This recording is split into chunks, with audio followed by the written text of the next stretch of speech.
வேலவனை காண்கையிலே விழிவோரம் கண்ணீர் பெருகிடுமே. கந்த சஷ்டி கவச்சம் போதுவோர்க்கு கந்தன் கருணை என்றும் துணை வருமே.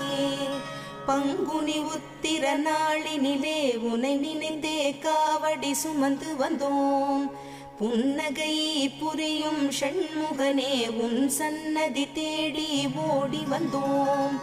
உன் பதம் பணிவது என் தவமே, என் மனதில் நிறைந்திடும் உன் முகமே. ஷண்முக பிரிய குஹ குரு சரவணனே வந்தே இன்னருளை தர வேண்டும். தென்பழனி மலையில் ஆண்டி முகம், சென்னி மலையில் முருகனின் கருணை முகம்.